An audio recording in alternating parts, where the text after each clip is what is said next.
mga ka-super! Today ay bibigyan ko kayo ng tips kung paano mapapadaling paggaling ninyo sa mga viral infections kasi uso na naman ang change of weather katulad ngayon. So, katulad ko na may asthma, kailangan ko ng healthy remedy para agad mawala ang aking hika at yung viral infection na pwedeng makahawa sa mga anak natin. So, kailangan ko ng lemon, honey, at of course, yung lalagyan natin. So, gagawin na natin itong juice. Very simple lang naman to. Kailangan nyo lang na paghaluin yung mga ingredients. Bibigay ko rin sa inyo yung tip kung paano malaman na authentic yung binili ninyong honey. So, syempre, kailangan nating i-press yan. Pero since ito pinaglaruan na lang anak ko tong panganay, tapos yung loob. And then you may squeeze it. Lalagyan natin ng water ito mamaya. Yung iba ginagawa nila, ice. Tapos, hayaan ng malusaw ang ice. Pero ayoko masyadong malamig eh. Okay. So, alam nyo ba before, takot na takot akong nagkakasakit yung mga anak ko na mapunta sa hika because na-acquire nila sa akin, namana nila sa akin yung hika. So, ang gagawin ko, bibigyan ko agad sila ng antihistamine para mawala yung allergies nila. Pero mali pala yun. Kasi it will also affect their kidneys at yung kanilang atay.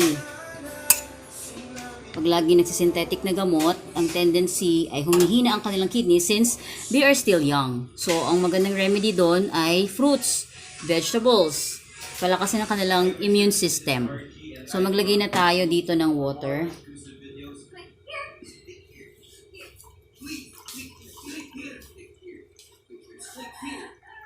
Then also, I'm going to put in the honey.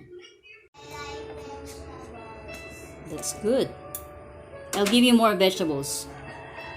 Ito, hindi to sponsored, no? Pero ito ang recommended ko na gamitin nyo. Nabasa ko sa isang article na naman na ito ay from Germany, if I am not mistaken. Tingnan ko nga kung from Germany nga to. Oh, yan nga. Product of Germany. So, naghanap kami sa supermarket. Medyo pricey, 300 plus ito, pero worth naman. Usually, it will last for 1 month sa amin. Kasi, hinahalo ko to sa vitamin routine nila. Aside from dun sa vitamin C nila. So, kukuha lang ako ng 1 tablespoon. Siguro mga ganyan. Or more, if you need more. Now, papakita ko sa inyo kung paano malalaman na authentic yung binili nyong honey. So, when you stir and stir. Oops. Wait for a moment.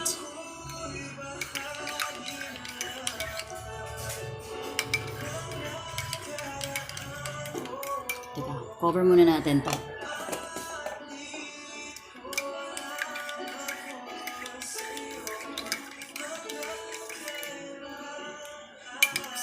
Kita nyo ba yun?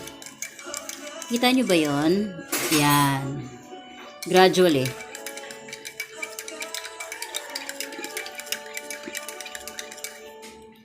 Nakakita nyo ba yan? Yan. If only you can see it clearly. Pagka-stir ko ulit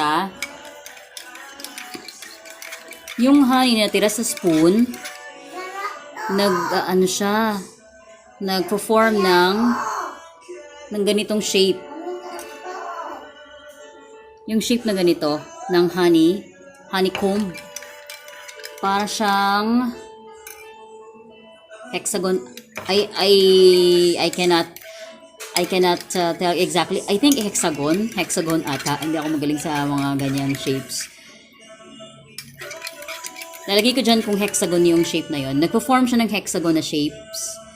Yan, nakita niyo ba yan? Nagka-clump siya dyan. Yan, okay. So, sana nakita niyo na clearly. That is how you test if the honey is authentic. Yan, okay. Sana nakikita niyo. Yon. O, yon, diba? May ganon. So, nagbubuo-buo ng ganon. Parang may ganitong shape. Yung other half ng lemon, lalagay kong ganito sa ref. para hindi ma-contaminate.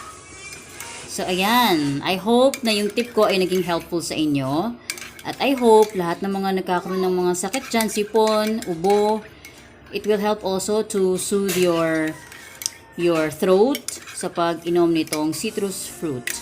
Pero sa alam ko, kapag medyo sore ang throat ninyo, mas okay na water, lukewarm water, and gargle with salt rather than uminom ka ng mga citrus.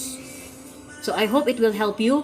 By the way, again, tong Langnis product of Germany is pure bee honey. Hindi sponsored pero bet na bet ko talaga ito. Recommended namin para sa inyo. Isa pang malalaman kung ang honey ay authentic ay hindi nilalanggam. Hindi siya nilalapitan ng langgam. Pero may isang langgam ang lumalapit. Yun yung may amoy ng langgam. Kasi kahit na water lang, nilalapitan nun eh. Kahit yung baso na walang asukal, water lang, nilalapitan ng langgam na yun. I don't know why, kung ano ang gusto nila dun. So, I hope that you enjoy watching and I hope that you will be able to try this. This is a home remedy for your child who is sick, or you yourself can also make this. Yun. Pwede ding warm. I hope you give it a thumbs up if you like my video. Share and like. Please subscribe. Don't forget. Thank you po.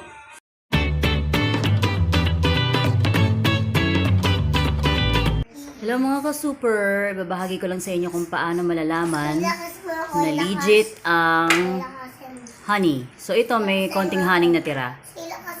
Nakita niyo ba yan? Nag-create siya ng maliliit na hexagon na shape. Itong hexagon na to, yan, yung may 6 na sides. Yun yung kinecreate niya habang tinatanggal natin dito sa bottle. Ayan, kasi medyo sticky pa doon sa bottle. Ito yung natira eh. Okay, meron tayong concert dito. Ayan. Ayan.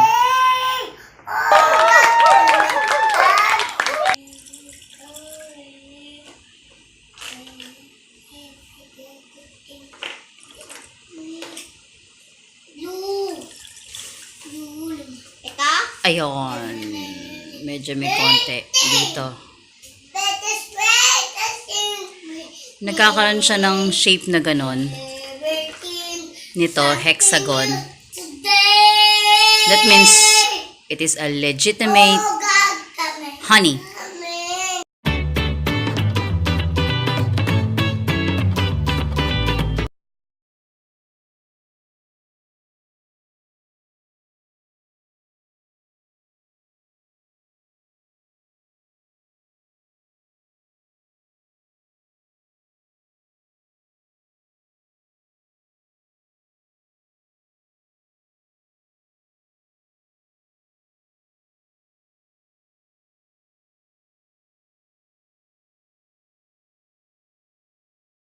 Dagdag kaalaman.